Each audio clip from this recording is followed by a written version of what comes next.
Nos bastidores da política de Brasília, a extrema-direita tinha entendido que pegaria o PL antifacção apresentado pelo governo federal, desconfiguraria o projeto para não aprovar o projeto do jeito que veio do governo federal, para não dar essa pauta da segurança pública de mão beijada ao governo, já que diferente da extrema-direita, o governo federal tem sim pensado e atuado para tentar combater ali o crime organizado e encontrar mecanismos mais eficazes. O que é que aconteceu? O Hugo Mota, que é do partido do Tarcísio de Freitas, a gente não pode esquecer, o Hugo Mota é do Republicanos, partido do Tarcísio de Freitas, e o Derrite é do PP, partido do Ciro Nogueira e do Arthur Lira. Lembrem, a Operação Carbono Oculto, deflagrada inclusive através da Polícia Federal, chegou a meandros do primeiro comando da capital, junto com o primeiro comando do Congresso, o PCC e o PCC. Entenderam o trocadilho, né? E, de acordo com denúncias feitas pelo piloto Mauro Capucci Matozinho, o Ciro Nogueira teria recebido supostamente propina de membros do primeiro comando da capital. O Ciro Nogueira nega, evidentemente, é um direito dele, a Polícia Federal está analisando, investigando o que aconteceu, mas alguns dias atrás aconteceu uma operação Carbono Oculto 86, que foi uma operação que aconteceu lá no estado do Piauí, estado do Ciro Nogueira. E o que acabou acontecendo, Carlito? O ex-assessor do Ciro Nogueira foi exonerado 2 dias antes da operação acontecer. Tá aqui, ó, ex-assessor de Ciro Nogueira, investigado por elo com o primeiro comando da capital, foi exonerado 2 dias antes da ação. Victor Nunes Linhares, de Paiva, foi trocado por outro aliado de Ciro Nogueira 2 dias antes de ser alvo de Operação Carbono Oculto 86, né, que é um desdobramento desta operação lá no Piauí, que investiga a lavagem de dinheiro do PCC. A polícia acredita que houve vazamento de informação. Detalhe, o Ciro Nogueira tem interesse, evidentemente, assim como o próprio PP, que as investigações nesse nível seja mais dificultada e não tenha a participação da Polícia Federal. Por quê? Porque é muito mais fácil tentar exercer influência na Polícia Militar e na Polícia Civil do que na Polícia Federal. Como assim, Carlito? Quem indica o comandante da Polícia Militar é o governador. Quem indica o delegado-geral que cuida da Polícia Civil é o governador. Quem indica o secretário de Segurança Pública que supostamente manda nas duas polícias, ou que dá ordem pelo menos nas duas polícias, é o governador. No caso do Piauí, a gente tem um governador que não é aliado neste momento do Ciro Nogueira, né, que é o Rafael Fonteles, que é do Partido dos Trabalhadores. Mas se tiver um governador aliado, imagina, por exemplo, a polícia indo fazer essa operação lá no Piauí e tendo de ligar para o governador para avisar que tá indo fazer a operação e o governador ser um governador aliado do indivíduo que está sendo investigado. Se mesmo sem essa aliança está acontecendo vazamento, por exemplo, como está acontecendo nessa situação. E aí para você tá claro, né, o porquê que Ciro Nogueira, Derrite, Tarcísio e Hugo Mota estão nesse balaio todo. Na minha análise, nem de longe o Derrite deveria estar à frente dessa situação. Por quê, Carlito? Porque ele é de um partido em que o presidente tem interesse direto em dificultar a atuação da Polícia Federal no combate ao crime organizado. E aí o que aconteceu? O Derrite foi com muita sede ao pote. Ele pegou o projeto que o governo apresentou, que foi bem costurado, tinha alguns pontos que poderiam ser criticados, questionados, né, levados para alteração, faz parte do debate público, não tem problema. É assim que se discute política, de forma séria.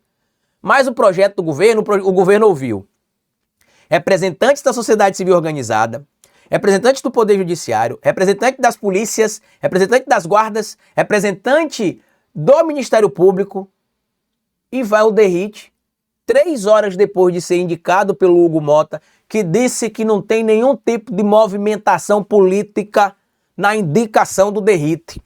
A indicação do Derrite foi uma indicação estritamente técnica do secretário de Segurança Pública do maior estado do Brasil. Depois a gente viu na coletiva, né, que eu até vou ver se eu encontro aqui para mostrar para vocês, a coletiva que o Hugo Mota deu, junto com o Tarcísio, o Derrite, na verdade junto com o Derrite, junto com outras figuras que apareceram ali para falar ao lado do Hugo Mota, ficou claro e evidente que não só era uma mobilização política, com a fotografia saiu diferente do que o Hugo Mota falou. Basta vocês observarem esta imagem aí. Essa imagem aí é política, não é política? Se existiria um consenso entre a esquerda e a direita para discutir a pauta do PL antifacção, por que que na hora que o Hugo Mota foi dar a coletiva de imprensa, em uma temática que não envolveria política, segundo o Hugo Mota, e que inclusive acusou a imprensa de mentir sobre aquilo que o Derrite colocou no texto. A imprensa só repercutiu aquilo que o Derrite colocou no texto. E ele acusou a imprensa de mentir. Ele acusou a imprensa de mentir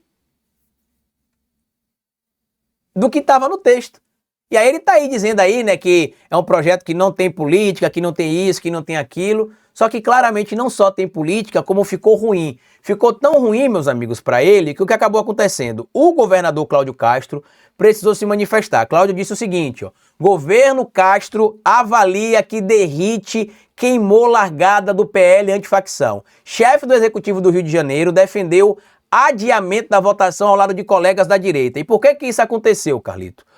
O governador do Rio de Janeiro percebeu que essa pauta poderia ser muito melhor explorada, né? Como assim, Carlito?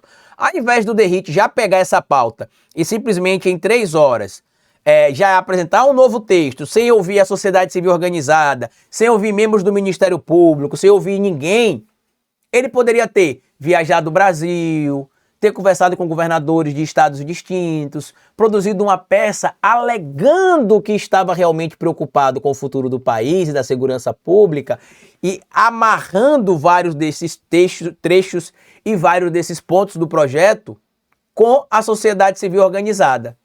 O que acabou acontecendo? O projeto do Derrite simplesmente excluiu o Ministério Público das investigações, excluía a Polícia Federal das investigações e basicamente deixava a Polícia Civil e Polícia Militar à frente de tudo. Basicamente isso que acabava acontecendo.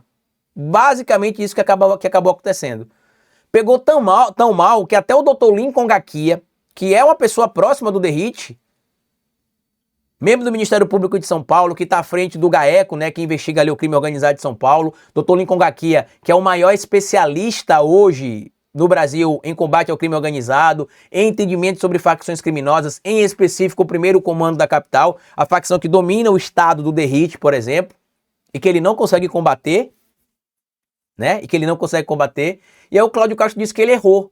Por quê? Porque neste momento, hoje é dia 13 de novembro, neste momento, nesta altura do campeonato, o projeto do Derrite já está no 4º texto.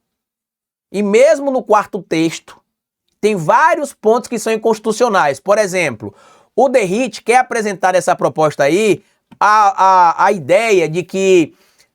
ele apresenta a sugestão de que se suspenda o auxílio reclusão. A extrema-direita bandida, canalha, criminosa, que apoia o PCC, que apoia o primeiro comando da capital, basta lembrar que aquele vídeo que o Nicolas Ferreira fez no início de 2025, especificamente em janeiro, mentindo sobre taxação do Pix, ajudou ao primeiro comando da capital e ao Comando Vermelho lavarem dinheiro tranquilamente em várias fintechs, a gente precisa lembrar disso, tá? Graças a essas movimentações feitas ali pela extrema-direita, o Comando Vermelho e o PCC se fortaleceu ainda mais. E isso tem ficado cada vez mais evidente. E aí as ações do Derrite estão tentando, de certo modo, vender a tese de que eles combatem o crime, eles não combatem o crime, tá claro isso também. Basta ver a infiltração do Comando Vermelho no governo do Cláudio Castro, que teve 2 secretários ligados diretamente ao Comando Vermelho, segundo a denúncia da Polícia Federal. Um seria o ex-secretário de esporte do Cláudio Castro, o Alessandro Pitombeira Carracena, e o outro seria o secretário da Defesa do Consumidor, que seria o Gutenberg, indivíduo, inclusive, que deu emprego para o Alessandro Pitombeira Carracena, que teria marcado encontro com o traficante índio do lixão, que tinha relação ali com o próprio TH Joias, e que na negociação que eu já divulguei aqui para vocês, né, o TH Joias teria pedido para que o Alessandro Pitombeira Carracena convencesse o secretário da Polícia Militar do Rio de Janeiro a tirar o batalhão da Choque da Gardenia Azul e substituir por um batalhão de polícia normal. Estranhamente, 4 meses depois deste diálogo que aconteceu entre o TH Joias e o Alessandro Carracena, a tropa da Choque, o batalhão da Choque deixou a Gardenia Azul e foi substituído por um batalhão de polícia normal. E assim, nesse caso do Derrite, foi tão ridículo que até mesmo, gente, pessoas ligadas à oposição criticaram o projeto. E aí fica aí esses 4 idiotas falando aí, né? O bibelô do Bolsonaro, a Barbie fascista, né, lá do Distrito Federal, que já disse, não, o Bolsonaro não tem condições de cumprir a pena na Papuda, ele precisa de uma dieta especial. Não tem problema, Celina Leão, já que ele vai estar na Papuda ou na Papudinha, pode fazer uma papona ou uma papinha, que a gente não se importa não, dê pra ele o que ele precisa. Só que vagabundos como o Bolsonaro tem que estar na cadeia, no chilindró, tá? No chilindró. E aí o que aconteceu? O Cláudio Castro tentou articular para que este projeto fosse votado só daqui a 30 dias. O Hugo Mota falou, de jeito nenhum. A gente já vai votar isso na terça-feira. E aí escrevam o que eu vou dizer. Vai votar na terça-feira, não tem a garantia que passe. Mas digamos que passe, vai ficar travado no Senado. Por quê? Porque lá no Senado tem várias figuras que são ligadas à segurança pública e que têm um mínimo de seriedade. Mesmo no campo da direita, como é o caso do delegado Alessandro Vieira, que é uma figura que eu não defendo, que eu não apoio, mas que nesse debate tem tentado ter mais honestidade que o Derrite. Tem, evidentemente, também repetido alguns jargões da extrema-direita, espalhado algumas mentiras ali, mas tem tentado também manter um debate mais honesto que o do Derrite, pelo menos. Ele dá umas escorregadas, mas nem de longe se compara ao Derrite. Tem o delegado Fabiano Contarato, tem várias figuras que estão no Congresso Nacional, especificamente na Câmara Alta, né, no Senado, que são sérios e responsáveis. E aí esse projeto vai chegar lá, e aí vai ser reconfigurado provavelmente, e vai voltar de novo para ser votado na Câmara dos Deputados. A vergonha para o Derrite foi tão grande, e para o Hugo Mota, que, e lembrem, tá? O Hugo Mota, que é o político, segundo pesquisas, mais rejeitado do Brasil, promoveu, junto com seus comparsas, Derrite, Tarcísio, atacar a instituição pública mais confiável, de acordo com os brasileiros em pesquisas frequentes, que é a Polícia Federal. E aí olha que fala patética do Derrite aqui para tentar justificar, né, que não, estão criando ali muita confusão com o meu texto, mas olha o que ele diz. O meu substitutivo nunca foi uma linha de chegada, e sim um ponto de partida, resumiu Derrite ao admitir a pressão por um prazo maior para discutir o PL. Traduzindo, foram fazer tudo a toque de caixa, imaginando que iriam prejudicar o governo, e ajudaram o governo, porque ficou claro que quem tem tentado discutir de forma séria o combate ao crime no Brasil não é o Tarcísio, não é o Derrite, não é o Cláudio Castro.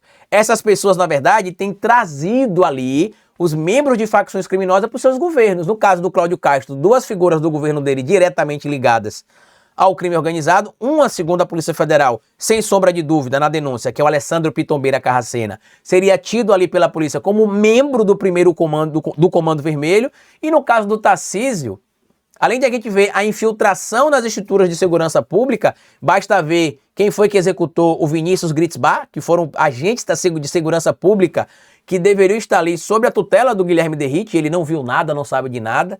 Na equipe de segurança do Tarcísio teria uma pessoa que teria ligação direta com o primeiro comando da capital. Vocês acham que essa trupe ligada a Ciro Nogueira, Arthur Lira e Tarcísio de Freitas querem combater o crime organizado? Precisa ser muito inteligente para entender que é o oposto, né? Eles querem cada vez mais proteger o crime e os criminosos e o crime organizado. Para mim isso é fato claríssimo e de difícil desvinculação dessa turma.